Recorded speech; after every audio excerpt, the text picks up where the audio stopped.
ഇതിന്റെ working title എന്ന് പറയുന്നത് കെട്ടെന്നായിരുന്നു. ഞാൻ സീരീസ് ഒക്കെ ആവുന്നതിന് മുമ്പ് പിന്നെ ഹോട്ട്സ്റ്റാറിലേക്ക് എത്തിയപ്പോൾ ഞാൻ കെട്ടെന്ന് പറഞ്ഞപ്പോൾ കൊണ്ടുപോയിക്കോളാം. സിനിമ ചെയ്യുന്ന പോലത്തെ ഒരു ഫ്രീഡം ഒന്നും നമുക്ക് വെബ് സീരീസിലില്ല. എന്നുവെച്ചാൽ കൃത്യമായി ഒരു ഓഫീസ് ജോബ് ഫീലിംഗ് വരും ചില സമയത്ത്. കൃത്യമായി സ്ക്രിപ്റ്റ് എല്ലാ കാര്യങ്ങളും ഡെലിവർ ചെയ്യണം. ആ പറയുന്ന കാര്യങ്ങളൊക്കെ ഇന്ന് ഷൂട്ട് ചെയ്യണം. നമ്മളൊരിക്കലും ചെയ്യത്തില്ലല്ലോ. അതായത് ആദ്യം നമ്മൾ കഥ പിച്ച് ചെയ്യണം. അതൊരു 4-5 ലെയർ ആൾക്കാരെടുത്ത് പിച്ച് ചെയ്യണം. വിത്ത് ഡയലോഗ്സ് എപ്പിസോഡ് വൈസ്. എപ്പിസോഡ് അല്ലാതെ ഇത് മലയാളവും ഇംഗ്ലീഷിലും. ഷൂട്ടിംഗ് കഴിഞ്ഞാൽ പിന്നെ വേറൊരു പരിപാടി എന്ന് പറയുന്നത് എല്ലാം SMB എന്ന് പറയുന്നൊരു വലിയൊരു ലോകമുണ്ട്. ഓരോ എപ്പിസോഡിനകത്ത് വരുന്ന ഓരോ ഷോട്ട് ടു ഷോട്ട് അവർ പോസ് ചെയ്ത് സൂം ചെയ്ത് ആ അറ്റത്ത് എന്തെങ്കിലും ഒരു പ്രോഡക്റ്റ് ഉണ്ടോ, TVക്കകത്ത് വന്നിരിക്കുന്ന വിഷ്വൽ ഉണ്ടോ, അത് ഏതെങ്കിലും അറ്റത്ത് ഏതെങ്കിലും സ്പോർട്സ് ചാനലൊക്കെ ആയിരിക്കും കിടക്കുന്നത്. അപ്പോൾ ആ ക്രിക്കറ്റിന് ഫുട്ബോളിൻ്റെയൊക്കെ റൈറ്റ്സ് നമുക്കില്ല. അപ്പോൾ അതും നമ്മൾ പ്രതീക്ഷിക്കില്ല. വാട്സാപ്പിൻ്റെ വീഡിയോ കോളും എല്ലാ ഫോണിൻ്റെ ഇൻ്റർഫേസും നമ്മൾ ചെയ്ത് വേറെ ക്രിയേറ്റ് ചെയ്തിട്ടാണ്. ഒന്നും ഒറിജിനൽ യൂസ് ചെയ്യാൻ പറ്റില്ല. നേരത്തെ ദുബായിൽ നമുക്ക് ഈ പറയുന്ന പോലെ നമ്മൾ ഓൺ പേപ്പർ എഴുതി വെച്ച 3-4 ലൊക്കേഷൻസ് കിട്ടിയില്ല. നമ്മൾ ഒരുപാട് ശ്രമിച്ചു. അപ്പം അതൊരു കാറിനകത്തുള്ളൊരു വലിയൊരു കോൺവെർസേഷൻ സീക്വൻസ് ഉണ്ട്. അത് ശരിക്കും കാറേ അല്ല പ്ലാൻ ചെയ്തത്. മോളിൽ നിന്ന് ഇറങ്ങി ഇവർ മെട്രോയിലേക്ക് പോകുന്നു. മെട്രോയുടെ സ്റ്റെപ്പ് കയറി അവിടെ വെയിറ്റ് ചെയ്ത് മെട്രോ വന്ന് മെട്രോയ്ക്കകത്ത് പുറത്തിറങ്ങി അങ്ങനെ 5 ഇടത്താണ് ആ എൻറ്റയർ കോൺവെർസേഷൻ കട്ട് ചെയ്ത് പോകുന്നത്.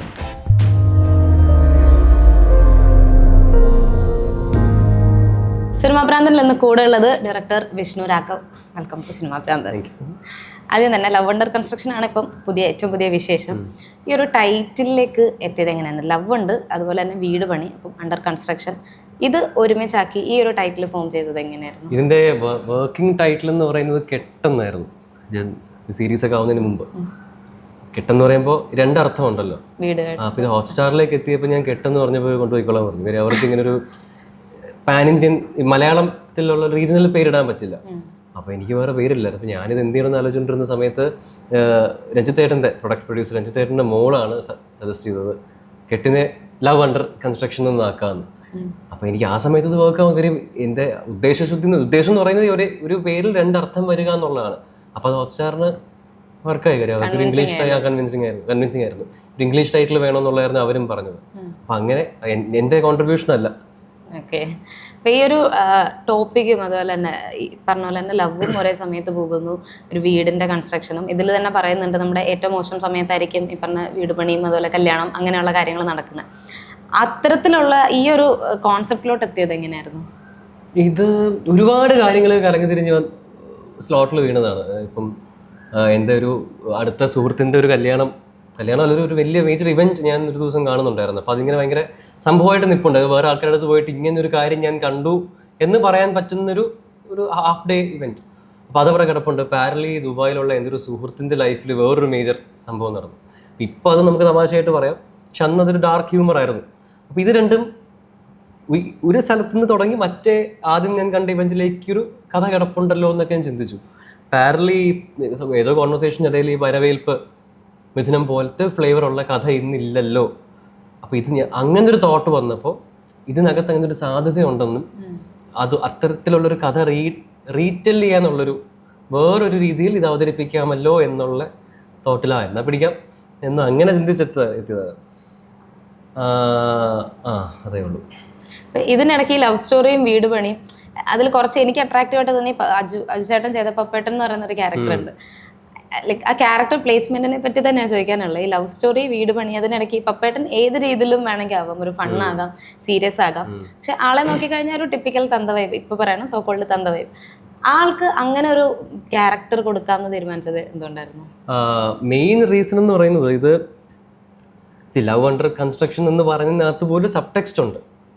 ഇത് ലവ് ഓൾസോ അണ്ടർ കൺസ്ട്രക്ഷൻ എന്നുള്ള അർത്ഥത്തിൽ. അപ്പോൾ ഇതാണ് ഇതിൻ്റെ ബേസിക് എസൻസ് എന്ന് പറയുന്നത്. അപ്പോൾ 2 പേരുടെ റൊമാൻസ് സ്റ്റോറി നമ്മൾ പറയുന്ന വേൾഡിനകത്ത് വേറെ ഒരുപാട് ആളുകളുണ്ട്. അപ്പോൾ എല്ലാവരുടെയും ലെയേഴ്സ് ആഡ് ചെയ്താൽ നന്നായിരിക്കും എന്ന് തോന്നുന്നു. അച്ഛനമ്മമാർ ഇതിനകത്ത് അങ്ങനെ ഈ അച്ഛനമ്മമാരുടെ തോട്ട് പ്രോസസ്സ് അല്ല നീരജിൻ്റെ തോട്ട് പ്രോസസ്സ് അല്ല ഗൗരിയുടേത്. അപ്പോൾ പപ്പൻ എന്നൊരു ക്യാരക്ടർ വരുമ്പോൾ പുള്ളിയുടെ ലെയറിൽ വരുന്ന മാറ്റങ്ങൾ ഈ കഥയിൽ കുറച്ചുകൂടെ ഒരു സ്പൈസ് അപ്പ് ചെയ്യുമല്ലോ. അപ്പോൾ അങ്ങനെ ചിന്തിച്ചപ്പോൾ എനിക്ക് തോന്നിയ സംഭവം എന്ന് വെച്ചാൽ എല്ലാവരുടെയും തോട്ട് പ്രോസസ്സ് ഡിഫറെൻ്റ് ആണ്. അപ്പോൾ ഇതിനകത്ത് ഈ അച്ഛനമ്മമാർ കുറച്ചും കൂടി റിജിഡ് അല്ലേ അവരുടെ തോട്ട് പ്രോസസ്സ് എന്ന് പറയുന്നത്. അപ്പോൾ അവിടെ ഒരു അൺലേണിങ് നടക്കാനുള്ള സാധ്യതയൊന്നും ഇനി ഇല്ല. അപ്പോൾ ഇതിനകത്ത് എല്ലാവരും ഗ്രേ ആണ് ഈ സിനിമയിൽ, ഈ വെബ് സീരീസിൽ. അപ്പോൾ പപ്പൻ എന്ന് പറയുന്ന വ്യക്തി ഇനിയും ഒരു അൺലേണിങ് സാധ്യതയുള്ള ഒരു ഏജ് ഗ്രൂപ്പാണ്. പക്ഷെ ഇതിൻ്റെ അവസാനം അങ്ങനെ പപ്പൻ മാറ്റം അങ്ങനെയൊന്നുമല്ല. പക്ഷെ എന്നാൽ പോലും ഇത്തരം ലെയേഴ്സ് ആഡ് ചെയ്താൽ ഇവരെല്ലാവരും ഈ കഥയിലേക്ക് വരുമ്പോൾ ഒരു പർപ്പസ് ഉണ്ടാവും എന്ന് അങ്ങനെ പിടിച്ചതാണ്. കഥ ഒന്ന് സ്പൈസപ്പ് ചെയ്യാൻ വേണ്ടി പിടിച്ച ലൈനാണത്. ഈ അജുചേട്ടൻ്റെ ഈ മാനറിസംസ് എല്ലാം സ്ക്രിപ്റ്റിൽ തന്നെ ആഡ് ചെയ്തായിരുന്നു. അജുവിന്റെ എല്ലാം കൃത്യമായി നമ്മൾ നോട്ട് ചെയ്തിരുന്ന ഗൗരി ടെറസിലേക്ക് വരുമ്പോൾ ഷോർട്സ് ഒക്കെ വരും, അതെല്ലാം സ്ക്രിപ്റ്റിൽ ഉണ്ടായിരുന്നതായിരുന്നു. പിന്നെ തീർച്ചയായിട്ടും കാര്യം അത് ഫസ്റ്റ് എപ്പിസോഡിൽ പറയുന്നതിന്റെ ബാക്കിയാണ് ആ ലുക്ക് പോകുന്നത്. അപ്പൊ അതൊന്ന് ഫോഴ്സ് ചെയ്ത് ഒരു ക്ലോസ് വെച്ച് അങ്ങനെ പിടിക്കേണ്ട കാര്യം നിങ്ങൾ കഥ ഫോളോ ചെയ്യുന്നുണ്ടെങ്കിൽ ആ നോട്ടം കിട്ടും. അപ്പോൾ ആ വൈഡിൽ ആ നോട്ടം നിങ്ങൾക്ക് ശ്രദ്ധിക്കുന്നുണ്ടെന്നുള്ളതാണ് നമ്മുടെയും ഒരു എനർജി എന്ന് പറയുന്നത്. അപ്പോൾ എല്ലാം ഓൺ പേപ്പർ ഉള്ളതായിരുന്നു. പപ്പൻ വെൽ ഡിഫൈൻഡ് ആയിരുന്നു ഓൺ പേപ്പർ. ആദ്യം ഈ ഒരു കോൺസെപ്റ്റ് കിട്ടിയപ്പോൾ തന്നെ സിനിമയാക്കണം എന്നാണോ വെബ് സീരീസ് ആക്കണം എന്നാണോ വിചാരിച്ചത്? ഇത് ആക്ച്വലി സത്യം പറഞ്ഞാൽ സിനിമയായിട്ട് തന്നെയാണ് തുടങ്ങിയത്. അപ്പോൾ ആ സമയത്ത് ഞാൻ ഭയങ്കര പേജ് പെർ മിനിറ്റിൽ വിശ്വസിക്കുന്ന ആളാണ്. പക്ഷെ ഇതിന് അങ്ങ് എഴുതി ഒരു ഇത്രയും കാര്യങ്ങളൊക്കെ എഴുതി വെച്ച് കഴിഞ്ഞപ്പോൾ ഇതെല്ലാം കൊള്ളാം, പക്ഷേ ഒരു സിനിമയിലേക്ക് വരുമ്പോൾ ഒരു 2 മണിക്കൂറിന് മുകളിലേക്കുള്ള ദൈർഘ്യം ഒരു റോം കോമിന് ഒരിക്കലും വർക്കാവുമെന്ന് ഞാൻ വിശ്വസിക്കുന്നില്ല. അപ്പോൾ കുറേ കളയണം. അപ്പോൾ ഞാൻ ഇതെല്ലാം കളഞ്ഞിട്ടൊരു ചെറിയ എനിക്ക് വന്നപ്പോൾ ഇത്രയും ഒരു സ്പേസ് എടുത്തു. പക്ഷേ എനിക്ക് ഇതിൻ്റെ ബാക്ക് സ്റ്റോറിയും സ്റ്റോറി ബോൾഡൊക്കെ എനിക്കറിയാം. അപ്പം ഞാൻ ആലോചിക്കുന്ന ഓക്കെ കുഴപ്പമില്ല, ഇതെല്ലാം കൂടെ കുത്തിക്കയറ്റി വെച്ച് സിനിമ ഉറപ്പിക്കേണ്ട. പക്ഷേ എനിക്ക് കോവിഡ് എല്ലാം കഴിഞ്ഞ് വാശിയൊക്കെ ഇറങ്ങിക്കഴിഞ്ഞ സമയത്ത് എനിക്കിതൊരു റോം കോമായിട്ട് തിയേറ്ററിൽ അവതരിപ്പിക്കുക എന്നുള്ളൊരു വേണോ. കാര്യം ഇനി ഇതിന് പടം ഓണായി ഷൂട്ട് ചെയ്ത് വരുന്ന സമയത്ത് തിയേറ്റർ എക്സ്പീരിയൻസ് എന്ന് പറഞ്ഞൊരു കാലത്തിലേക്ക് പോകുന്നു. അപ്പം ഇന്നൊരു റോം കോം എത്ര സ്വീകാര്യത ഉണ്ടാവും എന്നെനിക്കറിയില്ല. അങ്ങനെ ഇരിക്കുന്ന സമയത്താണ് ഇത് വെബ് സീരീസിൻ്റെ പിച്ചിങ് തുടങ്ങിയത്. അപ്പോൾ ഞാൻ ഈ എടുത്ത് കളഞ്ഞ കാര്യങ്ങൾ തിരിച്ചു വയ്ക്കുകയേ വേണ്ടു. എനിക്ക് വേറെ ഒന്നും ആവശ്യമില്ല. കാര്യം ഞാൻ ഓൾറെഡി വർക്ക് ചെയ്തിട്ടുണ്ട്. അപ്പോൾ ഞാനതിനെ കൃത്യമായി എനിക്കിത് 5 ക്ലിഫ് ഹാങ്ങർ ഈ കഥയിൽ ഓർഗാനിക്കലി ഉണ്ട്. അപ്പോൾ ഞാൻ ഉള്ള കഥയെ വെബ് സീരീസ് ആയിട്ട് മാറ്റിയത്. അപ്പോൾ ഒന്നും ഒന്നും കുത്തിക്കയച്ചതിൻ്റെ കാര്യം ഒന്നും വേണ്ടി വന്നില്ല. കാര്യം എന്തോ ഭാഗ്യത്തിന് അത്രയും റിസേർച്ച്ഡ് ആയിരുന്നു കഥ. പക്ഷേ ക്യാരക്ടേഴ്സ് റിസേർച്ച്ഡ് ആയിരുന്നു. അപ്പോൾ എനിക്ക് തോന്നി ഇത് എന്തുകൊണ്ട് ഇത്രയും ആൾക്കാരും ക്യാരക്ടേഴ്സൊക്കെ ഉള്ളപ്പോൾ ഞാൻ എന്തിനാ കളയുന്നത്? സിനിമയ്ക്ക് വേണ്ടിയിട്ട് ഇത്രയും കളയേണ്ട കാര്യമില്ലല്ലോ, എക്സ്പ്ലോർ ചെയ്യുന്നുള്ള സ്പേസ് കിടക്കുകയല്ലേ. അപ്പോൾ അങ്ങനെയാണെങ്കിൽ പറഞ്ഞു നോക്കാം എന്ന് പറഞ്ഞ് ആദ്യത്തെ മീറ്റിങ്ങിൽ പറഞ്ഞത് ഓണായി. എനിക്ക് ഇത് തലയിലെടുത്ത് ഇതാണെന്ന് തോന്നുന്നു. ഈ സിനിമ ചെയ്തിട്ട് അവിടുന്ന് വെബ്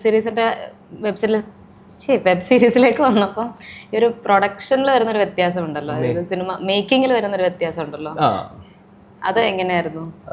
മേക്കിങ്ങിൽ വരുന്ന ഏറ്റവും വലിയ വ്യത്യാസം എന്ന് പറയുന്നത് നമുക്ക് നമ്മുടെ സ്പേസ് എടുക്കും. നീരജ് വേറൊരു ഇൻ്റർവ്യൂവിൽ പറഞ്ഞത് കൃത്യമായിട്ട് ഞാൻ കോട്ട് ചെയ്യുന്നത് അദ്ദേഹത്തിനോട് ആരോ പറഞ്ഞാണ്.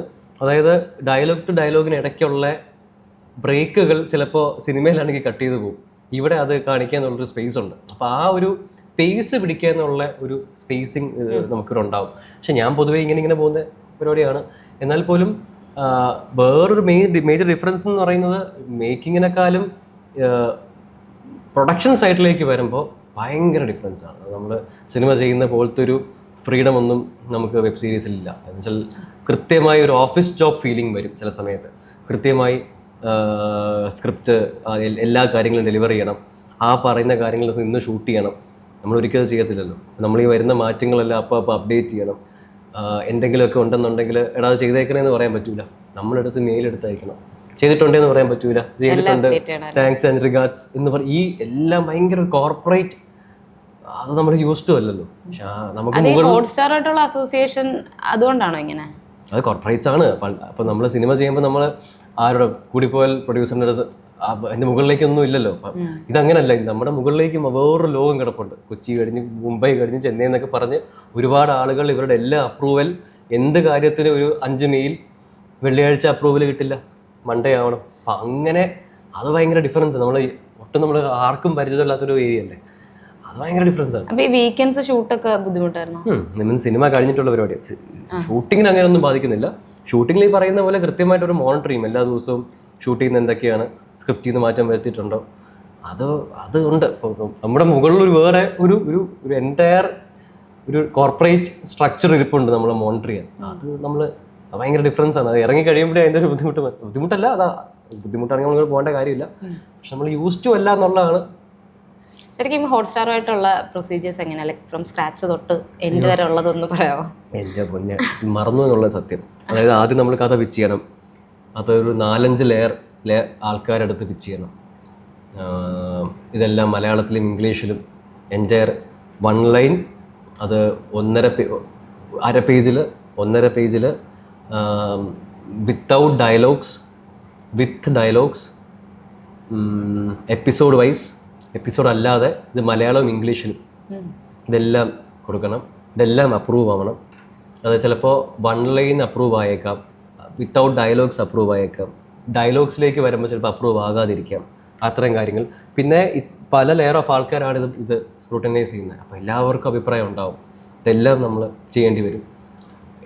എൻ്റെ ഭാഗ്യത്തിന് ഒരു ചേഞ്ച് പോലും സ്ക്രിപ്റ്റിലോ എഡിറ്റിലോ ഒരു ചേഞ്ച് പോലും വന്നിട്ടില്ല. നമ്മൾ എന്ത് സബ്മിറ്റ് ചെയ്തോ അത് അപ്രൂവായി വന്നു. സ്ക്രിപ്റ്റും അതെ, ഫൈനൽ കട്ടും അതെ. നമ്മൾ ഫൈനൽ കട്ട് ആദ്യത്തെ ഇതിൽ കൊടുത്തത്, ഒരു ചേഞ്ചും വന്നില്ല. പൊതുവെ അങ്ങനെ അല്ലാന്ന് കേൾക്കുന്നുണ്ട്.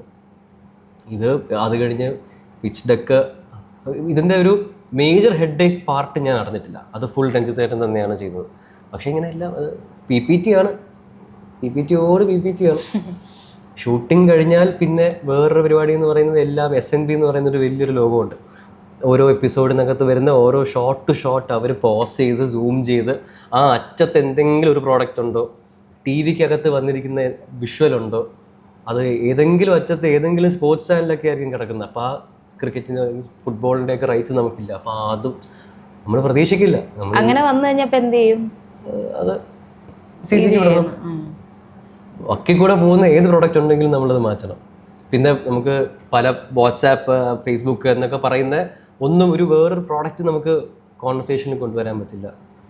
ഇങ്ങനെ വലിയ അങ്ങനെയൊക്കെ ഉണ്ടല്ലേ? പിന്നെ വാട്സപ്പിന്റെ ഒന്നും കൊണ്ടുവരാം. പക്ഷെ അതിന്റെ എനിക്ക് തോന്നുന്നു ഇടയ്ക്ക് കോള് കാണിക്കുന്നില്ല, വാട്സപ്പ് വീഡിയോ കോള് വരുന്നത് കാണിക്കുന്നത്. എല്ലാ വാട്സാപ്പിന്റെ വീഡിയോ കോളും എല്ലാ ഫോണിന്റെ ഇന്റർഫേസും നമ്മൾ CG ചെയ്ത് വേറെ ക്രിയേറ്റ് ചെയ്തതാണ്. ഒന്നും ഒറിജിനൽ യൂസ് ചെയ്യാൻ പറ്റില്ല. അങ്ങനെയല്ല. നമ്മളൊരു മോളിൽ ഷൂട്ട് ചെയ്യാൻ പോയപ്പോൾ കുഴപ്പമെന്ന് വെച്ചാൽ മോള് മൊത്തം പ്രോഡക്റ്റ്സാണ്. ഇവിടെ സൂപ്പർ മാർക്കറ്റിലേക്ക് പോയപ്പോൾ അവിടെ ഇല്ലാത്ത പ്രോഡക്റ്റ്സ് ഇല്ലല്ലോ. അപ്പോൾ അതൊക്കെ ഹൈഡ് ചെയ്ത് CG ചെയ്ത് അത് അങ്ങനെയാണ്. സിനിമ വെച്ച് നോക്കുമ്പോൾ ഒരു ലോങ് പ്രോസസ്സ് തന്നെയാണ്. അതെ അതെ. സിനിമയിൽ നമുക്ക് എന്ത് ഫ്രീഡം ആണ്, അങ്ങനത്തെ വലിയ പ്രശ്നങ്ങളില്ലല്ലോ. ഇതിന്റെ കുറേ പ്രൊമോഷൻ ഇന്റർവ്യൂസിലാണ് കണ്ടു. ഷൂട്ടിംഗ് സമയത്ത് യൂഷ്വലി എല്ലാവരും ഷൂട്ടിംഗ് സമയത്തെ ഫണ്ണി മൊമെന്റ്സ് പറയുമ്പം ഇവിടെ എല്ലാവരും തമ്മിലുള്ള അതായത് ഓരോ മൊമെന്റ്സിലും അതായത് ഒത്തുപോകാൻ പറ്റാത്തതിന്റെ ചില അങ്ങനെ അതിനെ എടുക്കരുത്. അതായത് ഇത് ഭയങ്കര ലൈഫുള്ള ഒരു പ്രോഡക്റ്റാണ്. അപ്പം അവിടെ നമ്മൾ കൃത്യമായി സ്ക്രിപ്റ്റിൽ എഴുതി വെച്ചത് അവിടെ വന്ന് ഛർദ്ദിക്കുക എന്നുള്ള പരിപാടിയല്ല ഞാൻ ഇതിനകത്ത് കൃത്യമായിട്ട്. അപ്പോൾ ഞാൻ എല്ലാവരുടെ അടുത്തും പറഞ്ഞിട്ടുണ്ട്, ഓരോ സീനിലും നിങ്ങൾക്ക് എന്ത് തോന്നുന്നു എന്നുള്ളത് കമ്മ്യൂണിക്കേറ്റ് ചെയ്യുക. കാര്യം ആർട്ടിസ്റ്റിന് ഇത് ഡയലോഗ് പഠിച്ച് പറയുന്ന ഒരു ഫീലിംഗ് വരരുത്. ഇതിൻ്റെ റിസൾട്ട് ഇത് ഇറങ്ങിക്കഴിയുമ്പോൾ ആ എപ്പിസോഡ് കാണുമ്പോൾ ആൾക്കാർക്ക് ആ ലൈഫ് അവിടെ റിഫ്ലക്റ്റ് ചെയ്യും. അതിന് ആർട്ടിസ്റ്റിന് അത് വരണം. അപ്പം ഞാനത് ആദ്യമേ പിടിച്ച മീറ്ററാണ്. പക്ഷെ സംഭവം എന്ന് വെച്ചാൽ എല്ലാ സീനിലും അഭിപ്രായമുണ്ട്. പക്ഷെ അത് മെയിനായിട്ട് സംഭവിച്ചെന്താണെന്ന് വെച്ചാൽ ക്ലൈമാക്സിൽ ഒരു ഐഡിയ ഷൂട്ടിനിടയ്ക്ക് പോപ്പപ്പ് ചെയ്തു. അത് നമ്മൾ വിചാരിച്ച പരിപാടി ബ്രേക്ക് ചെയ്യുന്നൊരു സാധനം, ഒരു മേജർ സീക്വൻസ് ആണ്. അത് ഷൂട്ടിനിടയ്ക്കാണ് ഇത് എഴുതി ഒപ്പിക്കണം. അപ്പം പ്ലാൻ ചെയ്ത സീനുകളൊക്കെ മാറണം. അപ്പോൾ എപ്പോഴും നമ്മൾ ഡിസ്കസ് ചെയ്താൽ ചെയ്തത്. അതിനകത്ത് ഭയങ്കര അഭിപ്രായ വ്യത്യാസങ്ങളുണ്ടായിരുന്നു. പക്ഷെ ഇതെല്ലാം ക്രിയേറ്റീവ്ലി ഉള്ള അഭിപ്രായ വ്യത്യാസങ്ങളാണ്. കാര്യം ഷൂട്ടിനിടയ്ക്കാണല്ലോ അത് പലരും ഡിസ്കസ് ചെയ്യുന്നത്. അപ്പോൾ 5 പേരുണ്ടെങ്കിൽ 50 അഭിപ്രായം ഉള്ള സ്ഥലമാണ്. 50 പേരുണ്ട്. അപ്പോൾ ഞാനാണെങ്കിൽ എല്ലാവർക്കും അഭിപ്രായം പറയാൻ സ്വാതന്ത്ര്യം കൊടുത്തിട്ടുണ്ട്. അങ്ങനെ എല്ലാവരും കൂടെ മിഡിൽ ഗ്രൗണ്ടിൽ എത്തിയാണ് പല കാര്യം. മേജർ 5-6 സീനിലാണ് അങ്ങനെ ആ സ്പേസ് ഉണ്ടായിരുന്നു. അല്ലാത്ത പക്ഷം നമ്മൾ ഷൂട്ട് കഴിഞ്ഞും ഷൂട്ടിന് മുന്നേയും ഷൂട്ടിന് ഇടയ്ക്കും എല്ലാം എടുക്കാൻ പോകുന്ന ഓരോ സീനും അതിന് മുന്നേ എല്ലാവരുമായിട്ട് ഇരുന്നിട്ട് ഇതാണ് സീൻ, വാട്ട് യു തിങ്ക് എന്നുള്ള കോൺവെർസേഷൻ. അത് നീരജ് മാത്രമല്ല, ഇതിനകത്ത് അഭിനയിച്ചിരിക്കുന്ന പുതിയ ആളുകൾ എല്ലാവരെയും ഞാനത് പിടിച്ച ആ പ്രോസസ്സിൽ കൂടെ പോയിട്ടുണ്ട്. അപ്പം ഈ ഗുണം ഉണ്ടായെന്ന് വെച്ചാൽ അച്ഛനമ്മമാർ ക്യാരക്ടേഴ്സൊക്കെ ഇതിന് മുന്നേ നമ്മൾ ഈ ഓഡിഷൻ കഴിഞ്ഞിട്ട് ഈ സീൻസ് എനാക്ട് ചെയ്ത് നോക്കുന്ന സമയത്ത് അവരുടെയൊക്കെ മേജർ അഭിപ്രായങ്ങളൊക്കെ വന്നു. അപ്പോൾ കുറേ ഹ്യൂമർ, നർമ്മം, കുറേ കുഞ്ഞു കുഞ്ഞു സാധനങ്ങളൊക്കെ വീണ് കിട്ടുന്നുണ്ട്. ഇതെല്ലാം ഞാൻ പിക്ക് ചെയ്യുന്നുണ്ട്.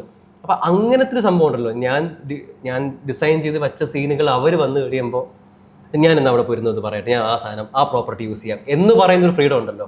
അപ്പം അത് ആ ഡിസ്കഷനിൽ കൂടെയാണ് എൻറ്റയർ പടം പോയത്. ആ ലൈഫാണ് വെബ് സീരീസിൽ റിഫ്ലക്റ്റ് ചെയ്ത് കിട്ടുന്നത്. അപ്പോൾ അതുകൊണ്ട് ഇതിനിടയിൽ ചിരിക്കാൻ സമയമില്ല. നമ്മളെല്ലാവരും ഫുൾ ടൈം ഡിസ്കഷനും വേറെ മൂഡുമാണ്.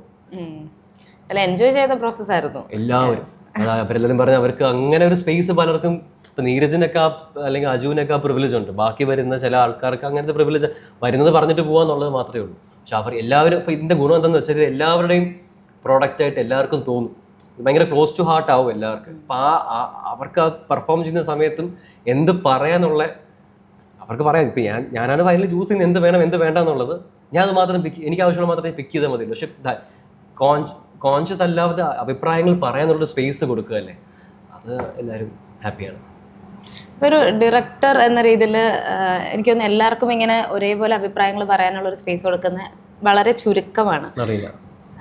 അറിയില്ല അല്ല ഐ മീൻ എനിക്ക് തോന്നുന്നത് എങ്ങനെയാണ്, വളരെ ചുരുക്കമാണെന്ന് തോന്നുന്നു. ഇപ്പം ക്യാപ്റ്റൻ ഓഫ് ദി ഷിപ്പ് എന്ന് പറയുന്ന ഡയറക്ടറാണ്. ഇപ്പോൾ ഡയറക്ടർ മനസ്സിൽ കാണുന്ന സാധനം എന്താണോ അല്ലെങ്കിൽ സ്പോട്ട് ഇംപ്രവൈസേഷൻ ആക്ടേഴ്സിനുള്ള ഫ്രീഡം അതല്ല, അല്ലാതെ ഈ എല്ലാവർക്കും ഒരേപോലെയുള്ള സ്പേസ് ഉണ്ട്. ഇപ്പോൾ ഒരു ഡയറക്ടർ സൈഡിലോട്ട് വരുമ്പോൾ ശരിക്കും വിഷ്ണു എങ്ങനെയാണ് ഇപ്പം പ്ലാൻ ചെയ്ത സാധനങ്ങൾ എക്സിക്യൂട്ട് ചെയ്യണം? ഇപ്പം ഒരു ഫൈനൽ പ്രോഡക്റ്റ് എഡിറ്റും എല്ലാം മനസ്സിൽ കണ്ടായിരിക്കുമല്ലോ ഷൂട്ട് ചെയ്തത്. അതിൽ നിന്ന് എന്തെങ്കിലും ഒരു സാധനം അങ്ങോട്ടോ ഇങ്ങോട്ടോ മാറിക്കഴിഞ്ഞാൽ എങ്ങനെയായിരിക്കും അവിടുത്തെ ഒരു റിയാക്ഷൻ വരിക? ഞാൻ വാശി ഷൂട്ട് ചെയ്യുന്ന സമയത്ത് ഒരു മേജർ സീൻ, ഭയങ്കര ഇമ്പോർട്ടൻറ്റ് സീൻ ഷൂട്ട് ചെയ്യുന്ന സമയത്ത് ഞാൻ സ്ക്രിപ്റ്റ് ഡയലോഗ് പറഞ്ഞുകൊണ്ടിരുന്നപ്പോൾ ഞാൻ പറഞ്ഞു എനിക്ക് ഈ ഡയലോഗ് ഇതല്ല ഇവിടെ പറയേണ്ട വാക്ക്, ഈ സെൻറ്റൻസ് കൺസ്ട്രക്ഷൻ പ്രശ്നമുണ്ട്. അപ്പോൾ ഞാൻ അനുവും കീർത്തിയും തമ്മിലുള്ള സീൻ അനുവിനോട് ചോദിച്ചത് ഇതെന്താ പ്രശ്നം, ഇതിങ്ങനെ അല്ലല്ലോ പറയണ്ടേ, കീർത്തിയോട് ചോദിച്ചു. അപ്പോൾ എല്ലാവർക്കും എൻ്റെ അസോസിയേറ്റ്സ് എല്ലാവരും വന്നു ഇതിങ്ങനെ പറയാം, ഇത് വേഴ്സ്റ്റ് കേസാണ്, ഇതിനിങ്ങനല്ല പറയേണ്ടത്, ഇതിന് വേറെ രീതിയിൽ പറയാം. അപ്പോൾ അവിടെ ലൈറ്റ് ബോയ് ആയിട്ടിരുന്ന ചേട്ടൻ വളരെ സിമ്പിളായിട്ട് ഈ സാധനം പറഞ്ഞു. അപ്പം ഞാൻ ആലോചിച്ചത് പുള്ളിക്ക് ആ സ്പേസ് ഉള്ളത് കൊണ്ടാണ് പുള്ളി അത് പറഞ്ഞത്. ആ ക്രെഡിറ്റ് ഇപ്പം ഞാൻ പറയാതെ നിങ്ങളാരും അറിയില്ലല്ലോ. ചിലപ്പോൾ ആ ഡയലോഗ് അത്ര ഇമ്പോർട്ടൻറ്റ് ഡയലോഗ് ആണെങ്കിൽ പോലും ആ ക്രെഡിറ്റ് എനിക്കല്ലേ കിട്ടുന്നത്. അപ്പോൾ ഈ അഭിപ്രായങ്ങൾ ചിലപ്പോൾ നമുക്ക് ഭയങ്കരമായിട്ട് ഹെൽപ്പ് ചെയ്യും. അത് ഇപ്പം ഈ പറയുന്ന പോലെ എനിക്കെന്ത് എഡിറ്റ് എന്താണെന്നറിയാം. പക്ഷേ സിനിമയിലെ പ്ലേ വരുന്നത് നമ്മൾ ലൊക്കേഷനിൽ എത്തിയിട്ട് ഞാൻ പറഞ്ഞ വരയിൽ കൂടെ മാത്രം നടക്കുക എന്ന് പറയുമ്പോൾ എവിടെയൊക്കെയോ ഒരു മെക്കാനിക്കൽ ആവില്ലേ എന്നൊരു ഫീലിംഗ്, പ്രത്യേകിച്ച് ഇങ്ങനത്തെ ഒരു സബ്ജക്റ്റിന്. കാര്യം ഇപ്പോൾ പ്രിവ്യൂ കഴിഞ്ഞപ്പോൾ എല്ലാവരും പറഞ്ഞ ലൈഫ് ഫീൽ ചെയ്യുന്നുള്ളതാണ്. ഈ ലൈഫ് ഫീൽ ചെയ്യുന്നത് അത് തോന്നിപ്പിക്കുന്നതല്ലല്ലോ, അത് അവിടെ ലൈഫ് കാണുന്നത് കൊണ്ടാണ്. അപ്പോൾ എല്ലാ സീനിലും ഞാൻ ഡിസൈൻ ചെയ്ത് വെച്ച സാധനം പറഞ്ഞിട്ട് ഇതിന് അപ്പുറത്തേക്ക് നിങ്ങൾക്ക് എന്താ പിടിക്കാൻ തോന്നുന്നത്, നിങ്ങൾക്ക് ഇത് ഓർഗാനിക്കലി നിങ്ങൾക്ക് എന്ത് ചെയ്യാൻ തോന്നുന്നു, നിങ്ങൾക്ക് ഇവിടെ നിൽക്കാൻ തോന്നുന്നു, നിങ്ങൾക്ക് ഇത് ഇരിക്കാൻ തോന്നുന്നു. അപ്പോൾ ചില സമയത്ത് ഞാൻ ഇരുന്ന് പറയുന്ന സംഭവം അജു പറയും എനിക്ക് ഇരിക്കാൻ തോന്നുന്നില്ല, ഇവിടെ ഇരിക്കാൻ എനിക്ക് നടക്കാൻ തോന്നുന്നു, നടക്കുക. അപ്പോൾ അവിടെ വെച്ച് ആ ഡിസൈൻ മാറ്റും.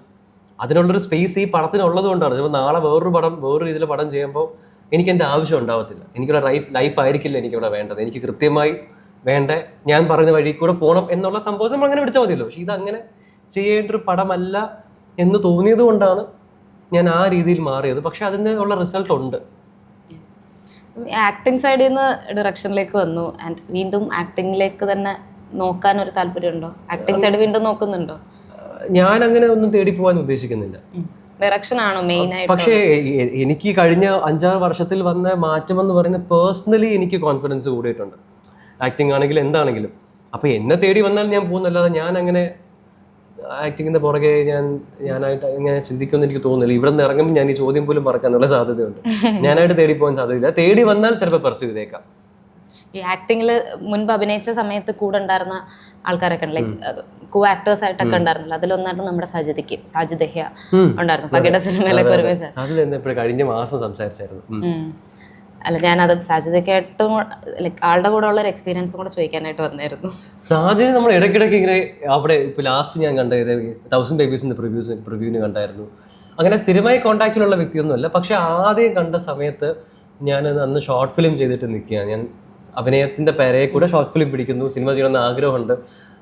ഭയങ്കരമായിട്ട് എന്നെ പ്രൊമോട്ട് ചെയ്തിട്ടുള്ളൊരു വ്യക്തിയാണ്, ഭയങ്കര ആത്മാർത്ഥമായിട്ട് പ്രൊമോട്ട് ചെയ്യുന്നൊരു വ്യക്തിയാണ് സാജിദ്. അന്ന് സാജിദ് ആ പകിടയുടെ സമയത്ത് സാജിദിൻ്റെ ഷോർട്ട് ഫിലിമിൻ്റെ ഐഡിയ പറയും, എന്നിട്ട് പുള്ളി ഇത് നടത്തിയെടുക്കുന്ന ഒരു പരിപാടി ഉണ്ടല്ലോ. അതായത് ഞാൻ എപ്പോഴും പറയും കഴിവ് ഒന്ന്, എക്സിക്യൂഷൻ ഒന്ന്, ഇത് രണ്ടും കൂടെ കമ്പൈൻ ചെയ്യണം. ചില ആൾക്കാർ കഴിവില്ലെങ്കിൽ എക്സിക്യൂട്ട് ചെയ്യാൻ പറ്റുന്നൊരു പ്രോസസ്സിൽ കൂടെ കയറിപ്പോവും. സാജിദ് ഇത് വെറുതെ പറയുന്ന എല്ലാ കാര്യങ്ങളും ഞാൻ നടത്തി കണ്ടിട്ടുണ്ട്.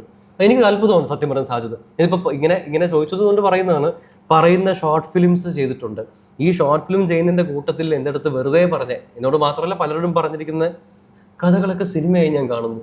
പക്ഷെ അതൊരു ഭയങ്കര പ്രോസസ്സാണ്. പുള്ളിയുടെ എനർജി, പുള്ളി അത് മെറ്റീരിയലൈസ് എടുക്കുന്നു എന്ന് പറയുന്നത് അത് ഭയങ്കര ഒരു പരിപാടിയാണ്. ആസ് ഡയറക്ടർ എന്ത് ടൈപ്പ് ഓഫ് മൂവീസ്, ഇപ്പം വാശി നോക്കിക്കഴിഞ്ഞാലും ലവ് അണ്ടർ കൺസ്ട്രക്ഷൻ നോക്കിയാലും രണ്ട് ജോണേഴ്സ് ആണ്. അപ്പൊ ഏത് ജോണർ ചെയ്യുമ്പോഴാണ് കൂടുതൽ ഒരു ഹൈ കിട്ടുന്നത്? എനിക്കറിയില്ല, എനിക്ക് അങ്ങനെ ഒന്നും. ഇപ്പൊ എനിക്ക് അന്ന് കഴിഞ്ഞപ്പോൾ എനിക്ക് എൻ്റെ അടുത്ത് ആരോ പറഞ്ഞു ഹ്യൂമർ ചെയ്യാൻ ബുദ്ധിമുട്ടാണെന്ന് പറഞ്ഞു. അപ്പോൾ എനിക്ക് ഹൈ കിട്ടി, എന്നാ ഹ്യൂമർ ചെയ്യണം. അപ്പോൾ ഓൾറെഡി ഇങ്ങനെ തോട്ട് നടക്കുകയാണ്, എന്നത് ചെയ്യണമല്ലോ, എനിക്ക് അറിയണമല്ലോ. അപ്പോൾ ഇതിപ്പോൾ ഹ്യൂമർ തിയേറ്ററിൽ റിവ്യൂവിൽ ആൾക്കാർ ചിരിക്കുന്നതാണ് എൻ്റെ ഹൈ. കാര്യം ബുദ്ധിമുട്ടുള്ളൊരു സാധനം ഞാൻ പിടിച്ചല്ലോ. ഇപ്പൊ എനിക്ക് വേറെ ഹൈ ഉണ്ട്. ഇല്ല, എനിക്ക് 1-2 ജോണറിൽ ഹൈ ഉണ്ട്. അപ്പോൾ അതിലൊരു ഞാനിപ്പോൾ തീർത്ത് വെച്ചേക്കുന്ന വൺ ലൈൻ എൻ്റെ വേറൊരു ഹൈ ആണ്. ഇത് കഴിയുമ്പോൾ എനിക്ക് വേറെ ഹൈ വന്നേക്കാം. സെയിം ജോണർ റിപ്പീറ്റ് ചെയ്യാൻ താല്പര്യമില്ല റൈറ്റ് നൗ. എൻ്റെ മനസ്സിലെ ഞാൻ തീർത്ത് വെച്ചിരിക്കുന്ന വൺ ലൈനും ഞാൻ ചെയ്യാൻ പോകുന്ന വൺ ലൈനിലും ഒന്നും റിപ്പറ്റീഷൻ ജോണറില്ല. ചിലപ്പം തോന്നിയേക്കാം. ഇപ്പൊ റൈറ്റ് നൗ അത് ഇന്റൻഷനലി റിപ്പീറ്റ് ചെയ്തിരിക്കുന്നതാണോ അതോ അറിയാതെ? എനിക്ക് ജെന്യുവൻലി അടുത്ത ഹ്യൂമർ അല്ലെങ്കിൽ അടുത്തതൊരു സീരിയസ് കോ ഡ്രാമ അല്ലെങ്കിൽ അങ്ങനത്തെ അല്ല എനിക്ക് തോന്നുന്നത്. എനിക്ക് ഇന്റൻഷനലി ചെയ്യണമെന്ന് തോന്നുന്നത് റെപ്പറ്റീഷൻ അല്ല. അപ്പൊ എനിക്ക് അടുത്ത ഹ്യൂമർ ആണെന്നുണ്ടെങ്കിൽ ഹ്യൂമർ ചെയ്തേനെ. എനിക്ക് ഹ്യൂമർ അല്ല ചെയ്യാൻ തോന്നുന്നത്. അങ്ങനെയാണ് നമുക്ക് തോന്നുന്നത് പെർസ്യൂ ചെയ്യാന്നുള്ളതാണ്. ഇതിലെ കാസ്റ്റിംഗിലേക്ക് വന്നപ്പോ ഇപ്പൊ നീരജ്, ഗൗരി ഫസ്റ്റ് എഴുതി വന്നപ്പോഴേ ഇവര് തന്നെ ആയിരുന്നു മനസ്സിലായത്? അത് വാശിയോടെ. കാര്യം വാശി എഴുതുന്ന സമയത്ത് എനിക്ക് ഫസ്റ്റ് ടു ബി അല്ലായിരുന്നു, കീർത്തി അല്ലായിരുന്നു. അത് എനിക്കൊന്ന് രണ്ടാമതാണ് ഞാൻ ചൊവ്വയിലേക്കും കീർത്തിയിലേക്കൊക്കെ എത്തുന്നത്. പക്ഷെ അന്ന് ഞാൻ മനസ്സിലാക്കിയ ഒരു കാര്യം, ആർട്ടിസ്റ്റിനെ വെച്ച് എഴുതാനേ പാടില്ല. കാര്യം അതിനകത്ത് മെയിൻ പ്രശ്നം എന്ന് വെച്ചാൽ ഒരു പോയിന്റ് കഴിയുമ്പോൾ ആർട്ടിസ്റ്റിൻ്റെ ചെയ്ത സിനിമകൾ, അവരുടെ സംസാര ശൈലി, ഇതെല്ലാം കയറും. പിന്നെ നമ്മൾ അവരെ കണ്ട് എഴുതാൻ തുടങ്ങും. അതിൻ്റെ ആവശ്യമില്ലല്ലോ. നമ്മളൊരു ക്യാരക്ടറാണല്ലോ ഡെവലപ്പ് ചെയ്യുന്നത്. ആ ക്യാരക്ടർ എഴുതി ആ ക്യാരക്ടറിന് പൂർണ്ണത വന്നതിന് ശേഷം ഇത് ചെയ്യാൻ ആരുണ്ടെന്ന് നോക്കിയാൽ പോരെ. അങ്ങനെ ആർട്ടിസ്റ്റിനെ വെച്ച് ചെയ്യുന്നത് ആ ക്യാരക്ടറിനോടും നീതിയല്ല, പിന്നെ നിരാശയിൽ പോയി എത്തിയേക്കാമെന്നുള്ളത് കൊണ്ട് അങ്ങനത്തെ ഒരു പരിപാടി ഞാൻ ഇതിനകത്ത് പിടിച്ചതേയില്ല. ഇപ്പം എഴുതുന്ന വൺലൈനിലും അത് എന്നത് എല്ലാവരും ചോദിക്കുക അടുത്ത ആർട്ടിസ്റ്റ് ആരാന്ന്. എനിക്കറിയില്ല. എനിക്ക് ഇതിന്റെ ആയിരുന്നില്ല ഒരു കാസ്റ്റിംഗ് കോൾ ഇട്ടിരുന്നത്, ഫീമെയിൽ ലീഡിന്റെ ലവ് അണ്ടർ കൺസ്ട്രക്ഷൻ. അപ്പൊ കാസ്റ്റിംഗ് കോൾ ഇട്ടിട്ട് പിന്നെ ഗൗരിയിലേക്ക് എത്തായിരുന്നു. അപ്പോൾ കാസ്റ്റിംഗ് കോൾ ഇട്ടിട്ട് പിന്നെ ഗൗരിയിലേക്ക് എത്തുമായിരുന്നു. ഗൗരിയെ മാത്രമല്ല, അതിനകത്ത് വേറെയും ക്യാരക്ടേഴ്സ് സെയിം ഏജിലുള്ള ആൻസലിയും ഓഡിഷനിൽ കിട്ടിയതാണ്. ഗൗരിക്ക് പകരം എനിക്ക് ഒരു പുതിയ ആർട്ടിസ്റ്റ് വരണമെന്നായിരുന്നു. ഞാൻ അൺഫോർച്ചുനേറ്റ്ലി ഓഡിഷനിൽ അങ്ങനെ പുൾ ഓഫ് ചെയ്യുന്ന ഒരു ഓഡിഷൻ ഞാൻ കണ്ടില്ല. അപ്പോൾ എന്നാൽ പിന്നെ എക്സിസ്റ്റിംഗ് ആയിട്ടുള്ള ആർട്ടിസ്റ്റിലേക്ക് പോകാമെന്ന് പറഞ്ഞിട്ടാണ് ഞാൻ ഗൗരി ആലോചിച്ചത്. ആൻസലീമിൻ്റെ ക്യാരക്ടറിന് 5-6 ഓപ്ഷൻസ് ഉണ്ടായിരുന്നു. അതിൽ ആൻ തന്നെയാണ് സ്കോർ ചെയ്തത്. പക്ഷെ അത് ഓഡിഷൻ ത്രൂ തന്നെയാണ് ആൻ വന്നത്. അതുപോലെ ആനന്ദ് മന്മഥന്റെ ക്യാരക്ടറും അതും ഓഡിഷൻ ത്രൂ തന്നെയായിരുന്നു? അല്ലല്ല, ആനന്ദിനെ ഞാൻ ജയജയയിൽ നോട്ട് ചെയ്തായിരുന്നു. പിന്നെ ആ സമയത്താണ് നമ്മുടെ പത്മിനി ഇറങ്ങിയത്. പത്മിനി കണ്ടപ്പോഴാണ് ഓക്കെ ആനന്ദ് ഇതിന് വർക്കാകുമെന്ന് തോന്നിയത്. അതിലും ഈ പറഞ്ഞ പോലെ ഈ അജു ചേട്ടൻ പറഞ്ഞ പോലെ ചെറിയ ചെറിയ ഓരോ മാനറിസം ഒക്കെ കൊടുത്തിട്ടുണ്ടല്ലോ, അതെല്ലാം സ്ക്രിപ്റ്റിൽ ഉണ്ടായിരുന്നത് തന്നെയായിരുന്നു? ആനന്ദിന്റെ ആണോ? അല്ല, ആനന്ദിന് ഞാൻ കെട്ടടിച്ച് വിട്ടാണ്. ആനന്ദ് കാണാൻ സംസാരിക്കുന്ന സമയത്ത് അപ്പോൾ ആനന്ദ് ഇത്രയും ലൂസായിട്ടൊരു വ്യക്തിയാണെന്നുള്ളത്, പത്മിനി അങ്ങനെ ഭയങ്കര ലൂസ് ക്യാരക്ടറും അല്ല, ജയജയഹിലും അല്ല. പക്ഷേ ആനന്ദായിട്ട് സംസാരിച്ചപ്പോൾ ആനന്ദിൻ്റെ മൊത്തത്തിലുള്ള ബോഡി ലാംഗ്വേജ് ഞാൻ ആനന്ദെ ഒട്ടും ഇതിന് ഇംപ്രവൈസ് ചെയ്യാൻ നിൽക്കേണ്ട, സ്വന്തമായിട്ട് വേറെ ക്യാരക്ടർ സ്റ്റഡി ഒന്നും നടത്തണ്ട, ഇങ്ങനെയാണോ അങ്ങനെ ആ സെയിം ബോഡി ലാംഗ്വേജ് അതിൽ പിടിച്ചാൽ മതി, എനിക്ക് ചേച്ചി എങ്ങനെ മതി എന്ന് പറയുന്നത്. ആനന്ദിന്റെ അതൊക്കെ ആനന്ദ് കഴിഞ്ഞിട്ടതാണ്. അതൊക്കെ ആനന്ദ് കഴിഞ്ഞിട്ടതാണ്. അടിപൊളിയായിരുന്നു. ഇനിയും വരുന്ന പ്രോജക്ട്സിനെ പറ്റിയൊക്കെ ഡിസ്കസ് ചെയ്യാറായോ? ഇല്ലാന്ന് തോന്നുന്നു, വേണ്ടെന്ന് തോന്നുന്നു. സിനിമയാണ്, നമ്മളിത് എങ്ങോട്ട് എന്ന് പറയാൻ പറ്റാത്തത് കൊണ്ട് ഒന്നും പറയാൻ പറ്റില്ല. അപ്പൊ എനിക്കൊന്നും ചോദിക്കാൻ പറ്റില്ല, മനസ്സിലായി. പക്ഷെ വൺ ലൈൻ തീർത്തിരിക്കുകയാണ്. ഭയങ്കര എക്സൈറ്റ്മെന്റിലാണ്. ഇതിന്റെ ഔട്ട് ഞാൻ സബ്മിറ്റ് ചെയ്ത് ഇതിന്റെ റിലീസ് വരെയുള്ള ദിവസങ്ങളിൽ ഞാൻ ഔട്ട് സബ്മിറ്റ് ചെയ്ത് നെക്സ്റ്റ് ഡേ ഞാൻ ആ വൺ ലൈനിലേക്ക് തിരിച്ചു കയറി. ഈ പ്രൊമോഷൻ നടക്കുമ്പോഴേക്കും ഞാൻ അതിനകത്തിരിക്കുക. ഞാൻ ആ വൺ ലൈൻ നറേഷൻ പഠിക്കുകയും എനിക്കത് കണ്ടെയ്ൻ ചെയ്യാൻ പറ്റുന്നില്ല. ഇത് കാര്യം ഔട്ട് കൊടുത്തു കഴിഞ്ഞാൽ എനിക്ക് എന്താ ചെയ്യാനുള്ളത്? പ്രൊമോഷന് വരുന്ന കണ്ടന്റ് ഷെയർ ചെയ്യുക, റിലീസ് കഴിയുമ്പോൾ ചീത്തവിളി കേൾക്കുക, അല്ലെങ്കിൽ നല്ല അഭിപ്രായം കേൾക്കുക. എനിക്കൊന്നും കോൺട്രിബ്യൂട്ട് ചെയ്യുന്നില്ലല്ലോ. അപ്പോൾ ഞാൻ അന്നേ അത് കട്ട് ചെയ്തു. എനിക്ക് അത്ര പോലും കാര്യം എനിക്ക് ഭയങ്കര എക്സൈറ്റ്മെൻ്റ് ഉണ്ട്. ഞാൻ ഇത്രയും ഈ കഥയെ വർക്ക് ചെയ്തപ്പോൾ പോലും എനിക്ക് ഇങ്ങനെ ഒരു ഹൈ കിട്ടിയിട്ടില്ല. അപ്പോൾ അത്രയും ഹൈ കിട്ടുന്നുണ്ട്. അപ്പോൾ അത് അതൊന്ന് ഓണാക്കുക എന്നുള്ളതാണ്. യെസ്, വെയിറ്റ് ചെയ്യുന്നു ഞങ്ങളും. അതിന് ഞാൻ ഇന്ന് ഇൻസ്റ്റാഗ്രാം ഇങ്ങനെ നോക്കിയപ്പോൾ ഇപ്പോൾ കണ്ടൊരു വീഡിയോ, വാശിയുടെ ഷൂട്ടിംഗ് സമയത്ത് ഒരു ഹൈലൈറ്റ് വീഡിയോ കണ്ടതാ. അല്ല, ആക്ഷൻ പറയാനായിട്ടിരിക്കുമ്പോൾ ജസ്റ്റ് ഒരു ആക്ഷൻ ഒക്കെ കണ്ടിട്ട് തപ്പിയെടുത്തോണ്ട് വരുന്നത് അത് ചുമ്മാ ഫൺ. വാശി ലൊക്കേഷൻ ഭയങ്കര ഫണ്ണായിരുന്നു. അല്ല, അത് ഫസ്റ്റ് ടൈം ആക്ഷൻ പറഞ്ഞതിന്റെ ഒരു അല്ലല്ല, അത് ഞാൻ ഷൂട്ട് ചെയ്തോണ്ടിരുന്നപ്പോ സൈഡിൽ ഇരുന്ന് ഞാൻ ഷൂട്ട് ചെയ്യണേ ചേട്ടാ എന്ന് പറഞ്ഞപ്പോ ചുമ്മാ അങ്ങനെ അവന് വേണ്ടി ഫണ്ണാക്കിയതാണ്. ഫസ്റ്റ് ടൈം ആക്ഷൻ ഈ മൈക്ക് കിട്ടി ആ ഒരു എക്സൈറ്റ്മെന്റ് ഉണ്ടായിരുന്നു. ഫസ്റ്റ് ടൈം ഡയറക്ടർ ചെയറിലൊക്കെ ഇരുന്നിട്ട് ആക്ഷൻ പറയുന്നതിന്റെ ഒരു ഞാൻ അങ്ങനെയൊക്കെ വിചാരിച്ചു. പക്ഷെ ഞാൻ ഈ പറയുന്ന പോലെ 5-6 പരസ്യവും 2-3 ഷോർട്ട് ഫിലിമും 4 മ്യൂസിക് വീഡിയോയും ചെയ്തിട്ടുണ്ട്. അപ്പൊ ഇതിനകത്ത് ഈ ഡയറക്ടർ ഹൈ എന്ന് പറയുന്നത് നമുക്ക് പാരലി വർക്കിൽ കൂടെ കിട്ടുന്നുണ്ട്. സിനിമയിലേക്ക് വന്നപ്പോൾ ആ ഹൈ എന്ന കാലം നമുക്ക് റെസ്പോൺസിബിലിറ്റി ആണല്ലോ. അപ്പം ഞാൻ കസേരയിലിരിക്കുന്നു, ഞാൻ മൈക്ക് പിടിക്കുന്നു, ഞാൻ ആക്ഷൻ പറയാൻ പോകുന്നു എന്നുള്ളതിലുപരി ആക്ഷൻ പറഞ്ഞിട്ട് എന്ത് സംഭവിക്കും എന്നുള്ളതിലാണ് എൻ്റെ ശ്രദ്ധ. അപ്പൊ അങ്ങനെ ഒന്നും ചിന്തിച്ചു പോലും ഇല്ല, ചിന്തിക്കാൻ സമയം കിട്ടുന്നില്ലല്ലോ, റെസ്പോൺസിബിലിറ്റീസിൽ ഒഴുകിപ്പോയി. ഇതിപ്പോ 2 ഷെഡ്യൂളായിട്ടാണല്ലോ ഷൂട്ട് ചെയ്തത്. ഇവിടെ കേരളത്തിലുണ്ട്, ദുബായിലുണ്ട്. ഈ ദുബായിൽ ഷൂട്ട് ചെയ്യുന്നതിന്റെ പ്രോസസ്സൊക്കെ എങ്ങനെയായിരുന്നു? ദുബായിലെ പ്രോസസ്സിലേക്ക് കടക്കുന്നില്ല. പക്ഷെ ദുബായിൽ നമുക്ക് ഈ പറയുന്ന പോലെ നമ്മൾ ഓൺ പേപ്പർ എഴുതി വെച്ച 3-4 ലൊക്കേഷൻസ് കിട്ടിയില്ല. രഞ്ജിത്തേട്ടൻ പാടിച്ചു നോക്കി. പുള്ളിക്ക് എന്നെക്കാളും ആവശ്യമായിരുന്നു പുള്ളിക്ക് ആ ലൊക്കേഷൻ ഷൂട്ട് ചെയ്യണം എന്നുള്ളത്. നമ്മൾ ഒരുപാട് ശ്രമിച്ചു. അപ്പം അതൊരു കാറിനകത്തുള്ളൊരു വലിയൊരു കോൺവെർസേഷൻ സീക്വൻസ് ഉണ്ട്. അത് ശരിക്കും കാറേ അല്ല പ്ലാൻ ചെയ്തത്. മോളിൽ നിന്ന് ഇറങ്ങി ഇവർ മെട്രോയിലേക്ക് പോകുന്നു, മെട്രോയുടെ സ്റ്റെപ്പ് കയറി അവിടെ വെയിറ്റ് ചെയ്ത് മെട്രോ വന്ന് മെട്രോയ്ക്കകത്ത് പുറത്തിറങ്ങി, അങ്ങനെ 5 ഇടത്താണ് ആ എൻറ്റയർ കോൺവെർസേഷൻ കട്ട് ചെയ്ത് പോകുന്നത്. അതിൻ്റെ ഇമ്പോർട്ടൻസ് എന്ന് പറയുന്നത് മെട്രോയ്ക്കകത്ത് നിൽക്കുന്ന ഇവരുടെ ഇടയിലുള്ള ഡിസ്റ്റൻസ്, മെട്രോയ്ക്ക് അകത്ത് കയറുമ്പോഴുള്ളത്, പുറത്തേക്ക് ഇറങ്ങുമ്പോഴുള്ള ബോഡി ലാംഗ്വേജ് മൊത്തത്തിൽ നമുക്ക് കാണാം. അവർ ക്ലോസ് ആവുന്നത് വിഷ്വലി നമുക്ക് കാണാം, അവർ എത്ര കംഫർട്ടബിൾ ആവുന്നു എന്നുള്ളത്. പ്ലസ് ഒരു എൻറ്റയർ 10 മിനിറ്റ് കോൺവെർസേഷൻ 5 ലൊക്കേഷനിലായിട്ടാണ് പ്ലാൻ ചെയ്തിരുന്നത്. അത് നമുക്ക് ലൊക്കേഷൻ കിട്ടിയില്ല. പിന്നെ വേറെ വഴിയില്ല, ഒരു കാറിനകത്ത് വെച്ച് സംസാരിക്കട്ടെ എന്ന് വെച്ചു. അങ്ങനെ അവിടെ ചെന്നിട്ട് അപ്പം കംപ്ലീറ്റ് ആ ലൊക്കേഷൻസ് മാറ്റി കാറിൽ മാത്രമായിട്ടുള്ള അപ്പം ഈ ഡയലോഗ്സിലും അപ്പം മാറ്റം വരത്തില്ലായിരുന്നോ? ഡയലോഗ്സ് മാറ്റം വരുത്തി. കാര്യം അത് കട്ട് ചെയ്ത് പോകുന്ന സാധനം. അപ്പോൾ ഇതെല്ലാം അത് ഒറ്റ ഫ്ലോയിലാക്കണം. അത് പിന്നെ വലിയ ടെൻഷൻ ഇല്ല, അത് വലിയ ആന കാര്യമല്ല. പക്ഷേ ലൊക്കേഷൻ കിട്ടാത്തത് നമ്മൾ അവസാന ദിവസം വരെയും ശ്രമിച്ചായിരുന്നു. ലാസ്റ്റ് ഡേ അത് ഷൂട്ട് ചെയ്തത്. ലാസ്റ്റ് 2 ദിവസമായിരുന്നു മോളും കാറും ഒക്കെ. കാര്യം അത്രയും നമ്മൾ വെയിറ്റ് ചെയ്തു, എല്ലാ രീതിയിലും ശ്രമിച്ചു നോക്കി. ഒരു രീതിയിൽ നമുക്ക് അവിടെ എത്ര ദിവസം ഉണ്ടായിരുന്നു ദുബായിൽ ഷൂട്ടിങ്? 10-9 ദിവസത്തോളം ഉണ്ടായിരുന്നു. പക്ഷേ പകുതിയും പെർമിഷൻ്റെ സമയത്ത് അങ്ങനെ ഓട്ടവും കാര്യങ്ങളൊക്കെ ആയിരുന്നു. വിചാരിച്ചൊരു കാണുമ്പോൾ നിങ്ങൾക്കത് തോന്നിയെന്ന് വരില്ല, പക്ഷെ ഓൺ പേപ്പറിൽ ഉണ്ടായിരുന്ന ഒരു പൂർണ്ണത നമുക്ക് അതിന്റെ ഒരു സാറ്റിസ്ഫാക്ഷൻ കുറവ് ഇപ്പോഴും തീർച്ചയായിട്ടും എനിക്കുണ്ട്, എൻ്റെ ക്രൂവിനുണ്ട്, രഞ്ജിത്തേട്ടനുണ്ട്, എല്ലാവർക്കും അതുണ്ട്. കാര്യം നമ്മൾ അറിയാത്തത് കൊണ്ടല്ലോ, പറ്റാത്തത് കൊണ്ടല്ലേ, അപ്പം അതിൻ്റെ ഒരു വിഷമമുണ്ട്. എന്തായാലും ലവ് അണ്ടർ കൺസ്ട്രക്ഷൻ ഇപ്പം ജിയോ ഹോട്ട്സ്റ്റാറിൽ സക്സസ്ഫുൾ ആയി പോകുന്നു. അപ്പോൾ ഇതെല്ലാം കണ്ടെടുത്തോളം എനിക്ക് ഭയങ്കര ഇഷ്ടപ്പെട്ടു. ബാക്കി ഇനിയും കാണാൻ വേണ്ടി കിടക്കാണ്. അടുത്ത പ്രോജക്റ്റ് വന്നു കഴിയുമ്പോഴത്തേക്ക് നമുക്ക് ഇതുപോലെ കൂടുതൽ സംസാരിക്കും. അപ്പം അതിനെപ്പറ്റി ഒന്നും അങ്ങനെ സംസാരിക്കാൻ പറ്റില്ലല്ലോ. അപ്പോൾ എന്തായാലും മോൾ ദി ബെസ്റ്റ് വരുന്ന പ്രോജക്ട്സിനും ലവ് അണ്ടർ കൺസ്ട്രക്ഷനും നല്ല മോൾ the best. Thank you so much.